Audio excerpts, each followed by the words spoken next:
9 hotline calls. 1 court order banning injury photos. How could the system fail a child so badly?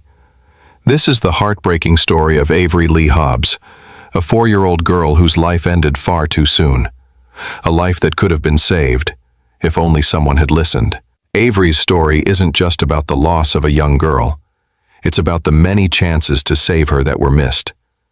It's about how the system, meant to protect children, failed her when she needed it the most. Avery's life was full of red flags.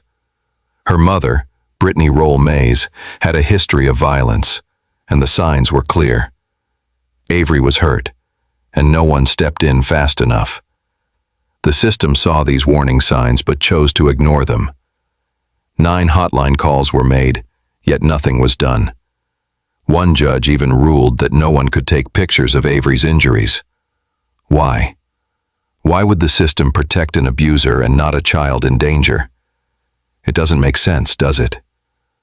Content warning. Viewer discretion is advised. This case involves sensitive topics of child abuse and neglect.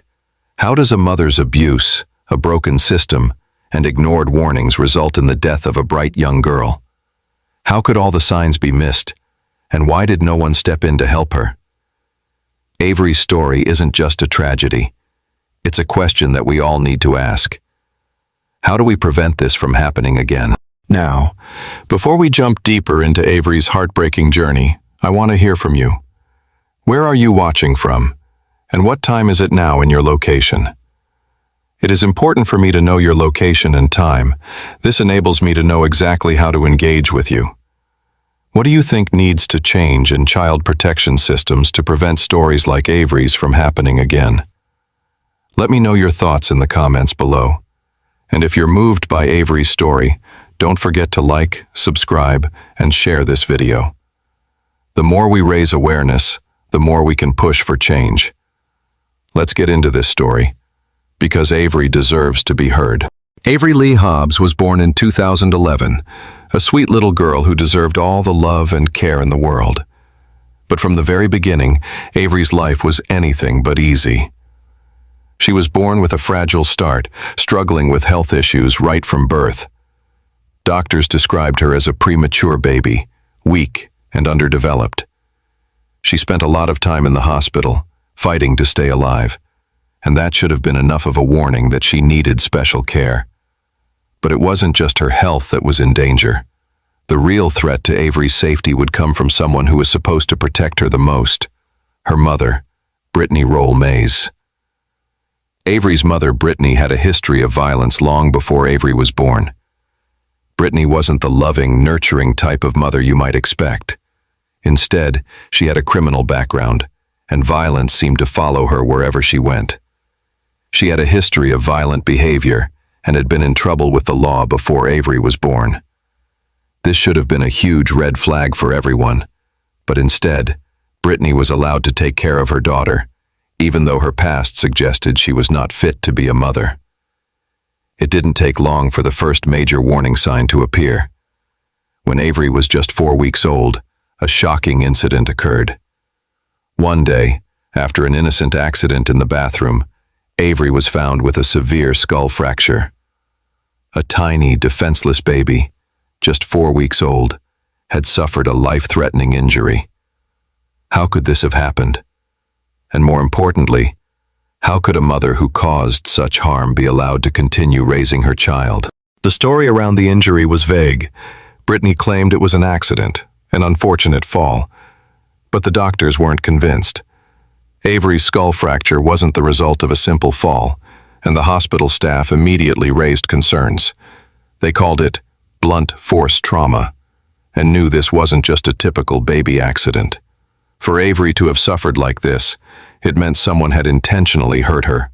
Brittany admitted to causing the injury, but instead of facing serious consequences, she was offered a plea deal. Incredibly, she only served 6 months in jail. 6 months, that's all. Just a few months behind bars for a crime that could have killed her daughter. The system had failed Avery right from the start. It let Brittany off with just a slap on the wrist, and this sent a dangerous message, that mothers who hurt their children could get away with it, with very little punishment. This plea deal set a terrible precedent. Brittany's actions showed that violence towards her child didn't matter in the eyes of the law. 6 months in jail wasn't enough to keep her from having the chance to hurt Avery again. After that short time in prison, Brittany was allowed to take Avery back home. For Avery, this meant going back into a situation where she was at risk, a situation where she was already showing signs of abuse. And what did the system do about it? Absolutely nothing. Avery was just a baby, and yet she had already experienced the first signs of abuse. Her life had been marked by pain and suffering before she could even understand what was happening. She had been failed by the system, and the people who were supposed to protect her weren't doing their jobs. In a world where children are supposed to be protected, how could someone who had hurt her so badly be allowed to continue raising her? This is the big question that kept coming up throughout Avery's short life. And yet, the system just looked the other way. Avery's story is one of missed opportunities, opportunities to intervene, to protect her from further harm, to save her from the horrors that would come later. She had been failed by so many people who should have stepped in, but as we'll see, it wasn't just her mother who failed her. It was the courts, the police, and the social services who all turned a blind eye to the danger that Avery was in. Her story is a painful reminder of how vulnerable children are, and how easily they can slip through the cracks. Avery's life should have been filled with love and safety, not abuse and neglect. And yet, from the moment she was born, she had to fight just to survive. So, what could have been done differently? What would have happened if Avery's injuries had been taken seriously from the start? Could she have been saved? These are the questions we should all be asking, because the failure to protect her ultimately led to a much worse tragedy down the line. For a brief time, Avery finally knew what it was like to feel safe. Her grandparents, Tammy and Jonathan Risen, took her in, giving her the stability that every child deserves. It was the first time in Avery's short life that she could breathe easy, without the fear that something bad might happen. Tammy and Jonathan weren't just her grandparents, they were her protectors, the ones who could give her the care and love that she had so desperately needed. Life with her grandparents was different. It was peaceful. There were no angry shouts or slaps, just the gentle hum of a home filled with warmth and kindness. Avery, at just a young age, started to realize what it felt like to be loved without fear. She didn't have to worry about getting hurt or going to bed hungry or cold. Tammy and Jonathan provided all the things that a child needs: safety, love, and attention. These were the things that Avery never had with her mother, Brittany. With her grandparents, Avery began to experience normal joys that every child should have. She said her first words in their home, "Mama," and for the first time she felt like she belonged. Her first steps were taken on the soft carpet of Tammy and Jonathan's living room. They were the proudest moments for her grandparents, and they celebrated each milestone with her, knowing how much she deserved it. The joy of watching her learn and grow was something that Tammy and Jonathan cherished deeply. Avery would run up to them, laughing as they clapped and cheered. She would reach for her grandpa's hand when she wanted to go outside, or climb into her grandma's lap when she was tired. These simple moments of happiness and comfort were all Avery had longed for. For the first time, she felt like a child who was cared for. Her time with Tammy and Jonathan was filled with the everyday normalcies that so many of us take for granted: waking up to the smell of pancakes, playing outside in the yard, and watching cartoons in the morning. There were no threats or fear lurking in the shadows. No one was there to harm her. She was safe. But that safety, that peace, was not meant to last. For a while, it seemed like Avery's life might finally be turning around. She had found the love she so desperately needed, and for the first time, she began to feel like she was truly part of a family. She had been through so much in her young life, so much hurt, confusion, and fear. But with her grandparents, she started to heal. The contrast between her time with her grandparents and her life with her mother, Brittany, was stark. With Brittany, there had been violence and anger. Brittany had a history of abusing Avery, and she didn't seem to have the patience or love to give her daughter the care she needed. Avery's first experiences of life were filled with fear, not joy. She was often hurt and neglected, left to suffer without anyone to protect her.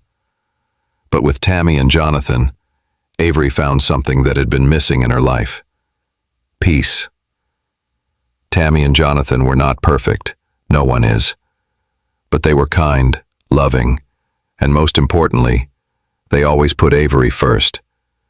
They made sure she felt safe, and they showed her what it was like to be loved unconditionally.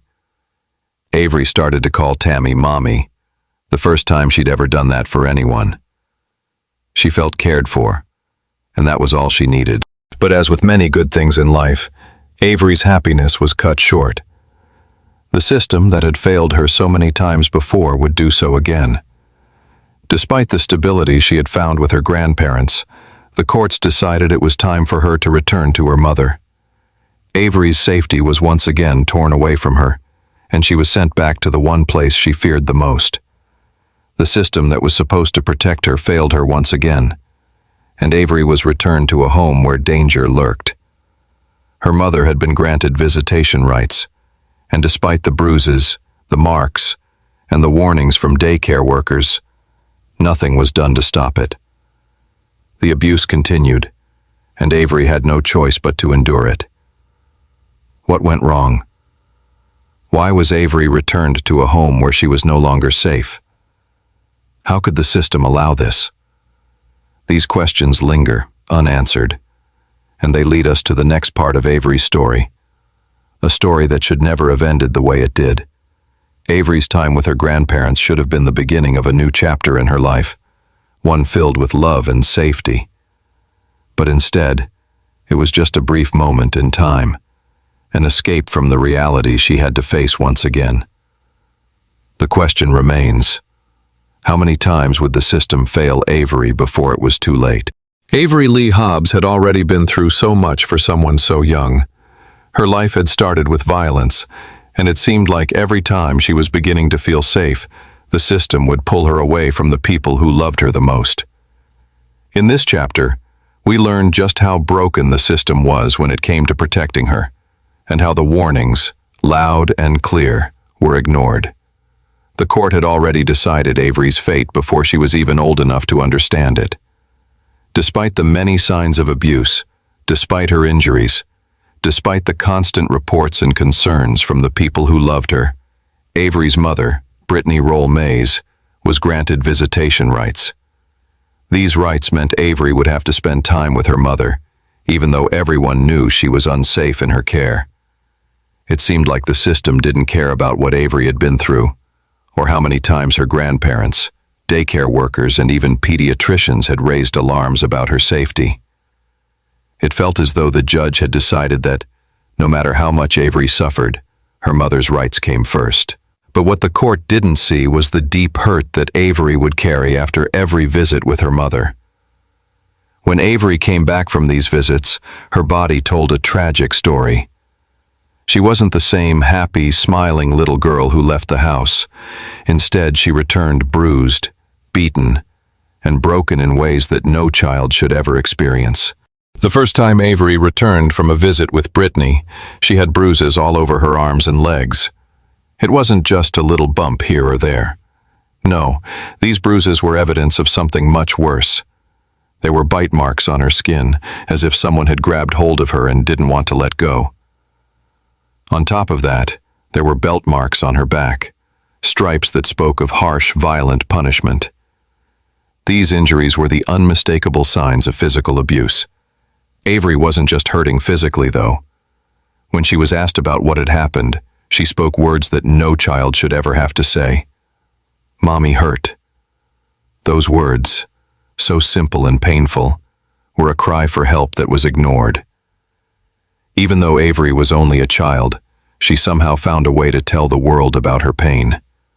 Her daycare workers, pediatricians, and even a counselor all raised their concerns. They noticed the injuries, the sadness in her eyes, and the fear in her voice. They knew that something wasn't right. So, they did what they were supposed to do. They reported it. 9 separate hotline calls were made by those who cared about Avery. They all told the same story, that this little girl was being hurt, that she was returning from her mother's care with more signs of abuse each time. But every single call was ignored. Every report went unanswered. It was as if the system didn't care about Avery, no matter how loud the warnings got. 9 hotline calls, all ignored. But why? How many more warnings would it take for someone to do something about Avery's suffering? It's not like the signs were hard to miss. Avery had returned with marks that couldn't be explained away. There were bruises all over her body, like someone had hit her over and over again. The bite marks were shocking, like someone had used their teeth to cause pain. And the belt marks were hard to ignore. These weren't just random injuries. They were evidence of someone intentionally hurting her. And yet, after all of these calls, nothing was done. Imagine for a moment what it must have felt like for Avery's grandparents, Tammy and Jonathan Risen. They had taken Avery in when things were at their worst, giving her a home full of love and safety. But despite their best efforts, they could only watch helplessly as the system failed to protect her. They were the ones who saw her hurting, who saw the bruises and the fear in her eyes. They were the ones who tried to fight for her, but the courts decided that she would go back to the very person who was hurting her. Tammy and Jonathan had called for help, but the system didn't listen. They were told that Avery's mother had rights, that she deserved a chance to have her daughter back. But it was clear that Brittany wasn't the kind of mother who deserved to be in Avery's life. She wasn't the kind of person who could protect her, who could keep her safe. And yet, no one in charge seemed to understand that. Now, let's pause and think about this for a moment. Why weren't the concerns taken seriously? 9 hotline calls were made. 9 times someone tried to warn the system that Avery was being abused. But nothing changed. It wasn't just a one-time oversight. It was a failure that happened again and again. It's heartbreaking to think about the emotional toll this took on Avery. She was just a little girl, trying to make sense of the world. She didn't understand why the people she trusted, the ones who were supposed to protect her, weren't doing anything to stop the pain she was going through. She didn't understand why the system didn't seem to care about her. All she knew was that her mother was hurting her, and no one seemed to listen when she spoke up. But the real question here is, how many more warnings would it take? How many more bruises would Avery have to endure before someone stepped in and took action? The answer is clear. Too many. Avery's life was hanging in the balance, and the people who should have been there to protect her were too busy ignoring the signs. And here's where the story takes another tragic turn. Avery wasn't just suffering physically. She was being silenced. The courts had granted Brittany visitation rights, and those rights allowed her to continue to hurt Avery. But the real heartbreak came when the courts took it a step further and silenced those who could have helped her. A court order was made that prevented Avery's grandparents from documenting her injuries or even reporting them. Imagine the frustration and despair Tammy and Jonathan must have felt. They were being told, in essence, that they couldn't protect Avery anymore. They were told that they couldn't fight for her safety, even though they were the only ones who truly cared for her well-being. This court order was a turning point. It wasn't just a failure of the system. It was an active choice to allow a child to remain in danger. It was a decision that would come back to haunt everyone involved. What happens when a court order silences those who could have saved Avery? What happens when the people who should be fighting for her safety are told that they're no longer allowed to protect her? Unfortunately, the answer is clear. Avery would pay the ultimate price. It's not over yet. We'll detail just how the system failed her in even more devastating ways, and how the consequences of these failures led to a tragic and heartbreaking end for a little girl who deserved so much more. Avery Lee Hobbs's story took a tragic turn when the very people who tried to save her were silenced by the legal system. It wasn't just a failure of law enforcement. It was a complete betrayal of the people who cared most for Avery. Her grandparents, Tammy and Jonathan Risen, had already been through so much.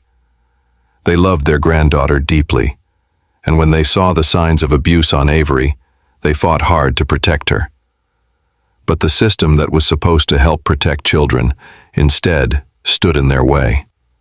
It all started when the court, in a heartbreaking decision, ruled that Tammy and Jonathan could no longer take pictures of Avery's injuries or even report them. Yes, you read that right. Despite the bruises, the bite marks, and the clear signs of abuse, the judge told them they were not allowed to document it. They couldn't keep track of Avery's wounds or show anyone the proof of the violence she was enduring. This decision was a gut punch for the Risens, who had been desperately trying to save their granddaughter from her mother, Brittany Mays. Tammy, in particular, had been fighting with everything she had to protect Avery. But now, she was being told that she had to sit back and watch as Avery's life continued to spiral downward. The judge's ruling didn't just ignore the clear signs of abuse, it actively worked against Avery's safety. The very people who were speaking up for her were being silenced. Imagine how helpless and devastated Tammy and Jonathan must have felt. They were being told by the system that they couldn't help, that they couldn't save Avery, even though they knew something was terribly wrong. Tammy's heartache was palpable. She knew what this ruling meant. It meant that Avery was stuck in a situation where no one could protect her, not even the people who loved her the most. In a moment of deep despair, Tammy looked at the court and said, "You just killed her." And tragically, those words would prove to be prophetic.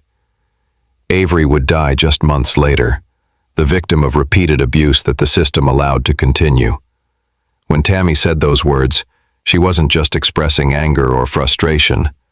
She was voicing a truth that was hard to swallow. Tammy and Jonathan had tried to do everything right. They called the authorities, they reported the abuse, and they fought for Avery's safety. But the court, an institution that was supposed to protect children, had just made it clear that their hands were tied. Imagine the confusion and the hurt Tammy must have felt.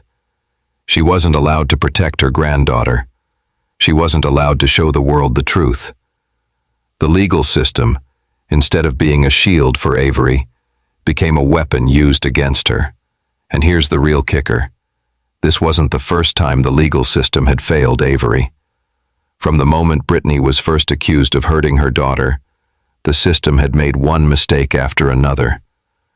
First, Brittany was allowed to keep Avery, despite her violent history.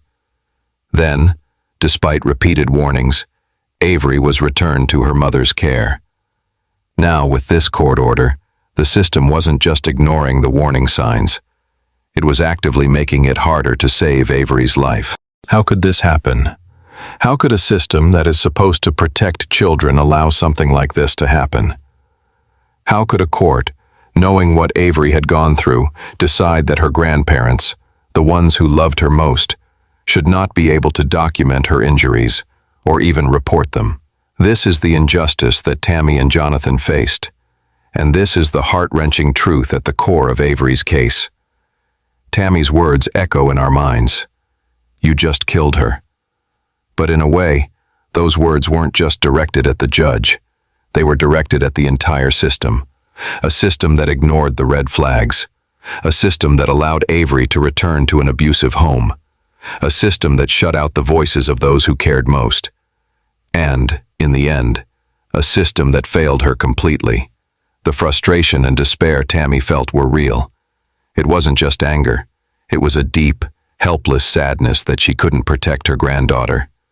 She knew Avery's life was at risk, but every attempt to intervene was blocked. The court order that silenced them only made things worse. The Risens were trying to save Avery, but the system turned a blind eye. And all the while, Avery's suffering continued. It's hard to imagine what it must have been like for Tammy and Jonathan. To love a child so deeply, to try so hard to save her, and to be told over and over again that you can't, that your hands are tied, that your voice doesn't matter. How much more can one family take before they break? Tammy and Jonathan didn't just lose their granddaughter, They lost the battle against a system that should have been fighting for her. The legal system, which was supposed to protect Avery, instead worked against her. It kept the people who wanted to save her from doing so, and in the end, it allowed Avery's life to be taken from her far too soon. How could this happen? How could the system, designed to protect children, do nothing but enable her abuser? How could a judge make such a heartless decision? How could the people who loved Avery most be silenced at the very moment they needed their voices the most? These are the questions that haunt us. These are the questions that need answers. And the tragedy of Avery's story is not just that she died. It's that she died while the system failed her, over and over again. This is a painful reminder that the legal system is far from perfect. When it fails those who need it the most. And for Avery Lee Hobbs, the price was her life. What do you think? How could the system have worked differently to save Avery? Let us know in the comments below. If you believe in a better system for protecting children, hit the like button, subscribe, and share this video to raise awareness. Let's make sure Avery's story doesn't go unheard. July 2016 was supposed to be a peaceful summer, but for Avery Lee Hobbs, it was the beginning of the end. In those final months of her life, things went from bad to worse. The little girl, barely 4 years old, had already been through more pain and heartbreak than any child should ever endure. Her mother, Brittany Roll Mays, had already shown signs of violence in the past, but in these last few weeks, it became clear that Avery's suffering would escalate beyond anything she had faced before. The abuse that Avery suffered at the hands of her mother reached a horrifying peak. Brittany had been given the chance to raise Avery again, despite her violent past. And over time, the once innocent child began to show signs that she was in trouble. Again. But nothing was done. Instead of being protected, Avery was pushed deeper into the dangerous grip of a mother who only caused harm. By the time July 2016 rolled around, Avery's life had already been filled with bruises, cuts, and injuries that no child should ever experience. Her mother, Brittany, was known for her violent temper and abusive tendencies, and it seemed like her cruelty was growing stronger by the day. But for Avery, it was like there was no way out. The system had failed her once before, and now she was suffering the consequences. Each day, Avery lived in fear. It said that children should feel safe at home, that a mother should be their protector. But Avery didn't have that. She lived in a world where her mother's anger and frustration became her nightmare. The little girl, who once found joy in playing and laughing, was now a shadow of herself, scared to even speak up. Avery's cries for help went unnoticed, until, finally, she could no longer hold back. One of the most heartbreaking moments in Avery's final days was when she begged to speak to a judge. Yes, you heard that right. This sweet, innocent girl, who had been let down so many times by the system, felt that she had no one else to turn to but the judge. She was desperate for someone to listen to her, to finally take her seriously and stop the pain. Imagine that. A 4-year-old child, so terrified that she felt her only hope was to speak directly to a judge. What kind of world do we live in when a child feels that a courtroom is safer than her own home? Avery wasn't asking for toys or treats. She wasn't asking for anything that kids normally want. She was asking for help. She wanted to be safe. She wanted out of the nightmare her life had become. But despite her plea, no one was there to help. No one responded in time to stop what was about to happen. On July 29, 2016, things reached a tragic turning point. Brittany made a 911 call, claiming that Avery had been feeling too hot and needed to cool down in the bathtub. To anyone who heard the 911 call, it sounded like just another routine emergency. Brittany's voice was calm, even though her daughter's life was slipping away. It was hard to imagine that something so terrible was happening behind the scenes. Avery, lying in the tub, had already endured so much. But according to Brittany, it was just a case of Avery being too hot and needing to cool off. Brittany's voice during the call was unnervingly calm. There were no signs of panic, no sense of urgency. She didn't sound like a mother who was worried about her child's life. Instead, she sounded more like someone going through the motions, almost as if she were waiting for someone to tell her what to do next. But the reality of what was happening behind closed doors couldn't have been further from what Brittany claimed. Avery wasn't just overheated from a summer's day. No, she was suffering from massive trauma, injuries so severe that they would soon claim her life. The 911 call only captured one small piece of a much bigger tragedy that had been unfolding for months. Avery was rushed to the hospital, but it was clear from the moment she arrived that the situation was dire. Doctors and medical professionals who saw her couldn't believe what they were witnessing. Avery had suffered severe trauma, bruises, cuts, and wounds that went far beyond what could have been caused by a simple bath time incident. She was in a fight for her life.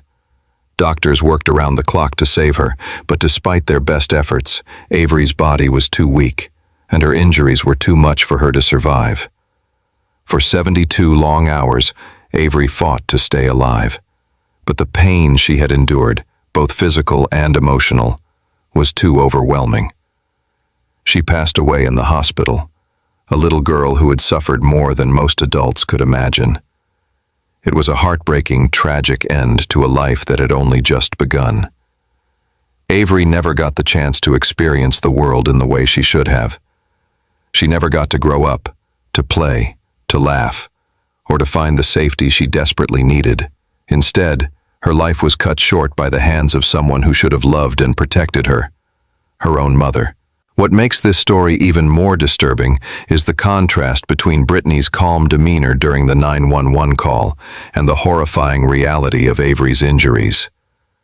Brittany's voice, cool and controlled, as she spoke to the dispatcher, gave no hint of the terror her daughter was experiencing. How could someone have so indifferent while their child was fighting for her life? How could a mother stand by and let this happen? The 911 call seemed almost like an interruption to the chaos that was actually happening. While Brittany spoke about Avery feeling too hot, doctors were preparing to try and save a little girl who had been brutally hurt. The reality of the situation was not matching up with the story being told, and the more people dug into the investigation, the more horrifying the truth became. The audience should feel disgusted, frustrated, and heartbroken at the same time. It's one thing to hear a calm 911 call. It's another to know that this call was made by someone who had hurt their own child, someone who had not only failed to protect but actively caused harm. The tragic death of Avery Lee Hobbs didn't just affect her family. It sent shockwaves through the community and exposed deep flaws in the system meant to protect children. In the days and weeks following her death, people began asking questions. How could this happen? Why was Avery ignored for so long? How could a child go through so much pain without anyone stepping in to stop it? The emotional impact of Avery's loss was immense. Her grandparents, who had tried so hard to protect her, were left devastated. They had fought for custody. They had made calls to the authorities. But none of it was enough to save her. Avery's death became a symbol of the system's failure to protect vulnerable children like her. And the story didn't end there. Avery's death led to calls for reform, for changes to the child welfare system, and for better ways to identify and intervene in cases of abuse before it was too late. But for those who loved her, nothing could bring her back. Avery's life was over, but her story and the call for justice would continue. Avery Lee Hobbs' tragic death shocked everyone who had known her. A little girl who had been taken from her family and placed in a dangerous situation, Avery's life was stolen at just 4 years old. But even after her death, the fight for justice was far from over. When the coroner's report came back, it left no room for doubt. Avery's death was not an accident, as her mother, Brittany Roll Mays, had claimed. The autopsy revealed that Avery had died from blunt force trauma to the head. This wasn't just a child falling or getting hurt by accident. This was violence. The coroner confirmed that Avery's injuries were far worse than anything that could have happened from a simple fall. Her head injuries were consistent with being struck hard, and the way she died painted a picture of a brutal attack. This was not the story that Brittany had told when she called 911, saying that Avery had just overheated in the bathtub and needed to cool down. The coroner's findings told the truth. Avery had been abused and beaten, and her mother's explanations simply didn't add up. The shock from the findings hit everyone hard. Avery's death was not only heart-wrenching but also tragic because it could have been prevented. For years there had been warning signs, 9 calls to the hotline, reports from daycare workers, even Avery's own words saying, "Mommy hurt." But no one had done enough. Now, it was too late. As the investigation continued, the weight of Avery's death fell heavily on her family. They were desperate for answers, for justice. But as they watched the legal process unfold, it became clear that Avery's killer, her mother, the person who should have protected her, was not going to face the consequences they believed she deserved. Brittany was arrested and taken into custody, but there was something about her arrest that made the situation even more complicated. At the time of her arrest, Brittany was pregnant with another child. This added another layer of emotion to the case, making it even harder for people to wrap their minds around the situation. How could someone who had just killed one child be carrying another? What did this mean for the future of that child? It was a question that weighed heavily on everyone involved, especially the family members who were struggling with the loss of Avery and the thought that another child might face the same dangers. Brittany's pregnancy made the case even more complex. It was a twist in the story that no one saw coming, adding to the emotional turmoil of those who were already reeling from Avery's death. It forced everyone to think about the future in a different way. Would Brittany be able to raise another child? Would this new child be safe from the same violence Avery faced? The situation was heartbreaking and left many wondering if Brittany would ever be held accountable for her actions. Despite the overwhelming evidence of abuse and the brutal manner of Avery's death, the legal system did something unexpected. Instead of moving forward with a lengthy trial, prosecutors offered Brittany a plea deal. A plea deal is an agreement between the prosecution and the defense, in which the defendant agrees to plead guilty to a lesser charge, usually in exchange for a lighter sentence. In Brittany's case, the plea deal meant that she would be sentenced to life in prison, but with the possibility of parole after 20 years. This meant that after 20 years, Brittany could be released from prison. Many people, especially Avery's family, found this decision to be shocking and unfair. How could someone who had caused so much pain and suffering to a child be given a chance to leave prison so soon? The plea deal was a source of frustration for Avery's family. They had hoped for a much harsher sentence, something that reflected the true nature of Avery's death. But instead, they were faced with the reality that the justice system had decided that 20 years was enough.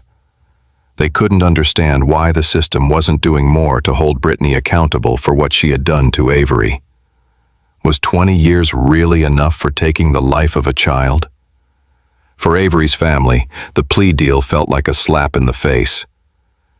They had been through so much already, the years of watching their granddaughter suffer in silence, the pain of seeing her returned to a dangerous home, and the heartache of losing her forever. And now, with the plea deal, they felt like the justice system was telling them that Avery's life didn't matter enough to demand a more serious punishment. They felt that the system had failed Avery once again. But the frustration didn't stop there. As the case went on, there were more delays. The trial was postponed, and it seemed like the legal system was dragging its feet. Every delay made the family more desperate. It was as if the justice they were seeking for Avery was slipping further and further away. They wondered if they would ever get the closure they needed. The longer the process took, the harder it became to hold on to hope that justice would prevail. And so, after months of delays, the plea deal was finally agreed upon. Brittany would serve life in prison, but the possibility of parole after 20 years left many feeling unsatisfied. Avery's family was devastated by the outcome. They felt that the plea deal didn't come close to delivering the kind of justice Avery deserved. How could a mother who had taken the life of her child be given a chance to walk free again? It seemed like the system had failed Avery one last time. As the case came to a close, Avery's family was left to grapple with the emotional aftermath. They could not understand how the legal system had allowed this to happen. Was this justice? Was this really the best that could be done for Avery? These were the questions that haunted them, and they were left to wonder if they would ever get the kind of closure they so desperately needed. But in the wake of Avery's death, there was a glimmer of hope. Avery's case had highlighted the flaws in the system. It had shown how the system failed to protect her, how repeated warnings and signs of abuse were ignored, and how the justice system had failed to deliver the consequences Brittany truly deserved. This case became a call for change, a call for reform in how the system handles child abuse and how it protects vulnerable children. Could Avery's death lead to real change? Could her story spark the reforms needed to ensure that no other child would suffer the way she did? These are the questions that remain, and they are questions that everyone must ask in the wake of Avery's tragic death. Only time will tell if her story can lead to meaningful change, but it's clear that her legacy will continue to inspire those who fight for a better and safer world for all children. What do you think about Avery's case? Do you believe justice was truly served? Share your thoughts in the comments below, and don't forget to like and subscribe for more true crime stories. Avery Lee Hobbs was only 4 years old when her life was tragically cut short. She had a bright, bubbly personality and was known for her talkative nature. Her family lovingly called her Cupcake because of her sweet and joyful spirit. But this little girl, full of potential and love, never had a chance to grow up. Her life was stolen by a broken system that failed to protect her when it mattered the most. Now, Avery is remembered not just for the short time she spent on this earth, but for the powerful legacy she left behind. Avery's story is a heartbreaking one, but it also sparked a change in the way the system handles child abuse cases. Avery's case exposed the cracks in the child protection system that allowed her abuse to go unnoticed for so long. Despite multiple hotline calls, reports from daycare workers, and even statements from Avery herself, no one stepped in to stop the abuse. Her grandparents, who loved her deeply, were silenced by a judge's ruling that prevented them from documenting her injuries. The system, instead of protecting this innocent child, chose to protect her abuser. This is a failure that still haunts many who were close to Avery, especially her family. But Avery's death didn't go unnoticed. It became a turning point for many people who saw how much needs to change in our child protection laws. Avery's case made it clear that the system needs to be fixed to better protect children like her. No child should ever have to suffer in silence, especially when there are so many people trying to help. One of the most important reforms that have been pushed for since Avery's death is changing how child abuse cases are handled in the courts. Judges should never be allowed to restrict caregivers from documenting injuries or reporting abuse. Avery's grandparents were not allowed to take photos of her injuries or call for help when they saw what was happening. This law, meant to protect families, actually hurt Avery. If they had been able to document her injuries, maybe things would have turned out differently. Laws now need to change to make sure this kind of mistake doesn't happen again. Another important reform is mandatory reporting for child abuse.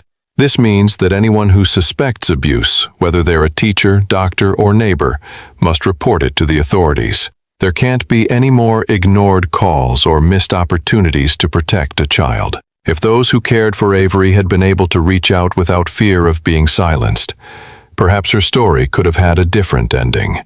No child should ever have to endure abuse while people around them stay silent. Mandatory reporting could save many lives in the future. Avery's story has also led to the formation of several advocacy groups and memorials in her name. These groups focus on raising awareness about child abuse and the need for better protection laws. They are working hard to make sure that Avery's story isn't just another tragic tale of neglect, but a call to action that drives real change in the system. In her memory, people are coming together to ensure that no other child faces the same fate. As we remember Avery, it's important to recognize that her death wasn't in vain. While it's a painful truth, her legacy lives on in the reforms that are being made to protect children in the future. Her story is helping to change the laws that were supposed to protect her, and her name will always be remembered as a symbol of what happens when a system fails, and the determination to make things right. Avery's life may have been taken far too soon, but her legacy will continue to live on in the efforts to change the child protection system. Her story has shown us that we must not turn a blind eye when we see signs of abuse. We must speak up, report it, and take action. The system must be stronger, and the laws must be clearer to protect children from harm. Avery's legacy will continue to inspire change, and that's the most important thing we can do to honor her memory. So, what can we do to make sure Avery's death wasn't in vain? We can support the reforms that are needed to protect children. We can stand up for those who don't have a voice, and we can ensure that the system is held accountable when it fails. What changes do you think need to happen in the child welfare system? Share your thoughts in the comments below. And if you believe every child deserves to be protected, hit the like button and subscribe for more. Let's keep Avery's legacy alive by working together to create a safer world for all children. Avery's story is a tragedy, one that should have never happened. A young girl, full of potential, was taken from this world far too soon because those who could have protected her chose to look away. Her pain, her cries for help, were ignored. But we cannot let this be the end of her story. Avery's death must be a call to action. Let's ensure that no other child suffers the way Avery did. We have the power to push for change. It's time for our voices to be heard, for systems to be held accountable, and for the safety of every child to be a priority. Avery's death wasn't just a failure of the system. It was a failure of all of us to act when we saw the signs. Let's make sure her story inspires reform and makes a difference in protecting future generations. Now, it's up to us. We must stand up, speak out, and demand justice for Avery and for every child who is at risk. No more silence. No more ignored cries. Let's make sure Avery's death wasn't in vain. If you believe in the need for change, in protecting our children, hit that like button, subscribe, and share your thoughts in the comments. Let's keep Avery's memory alive by pushing for the reforms that will make a real difference. Together, we can make sure this never happens again.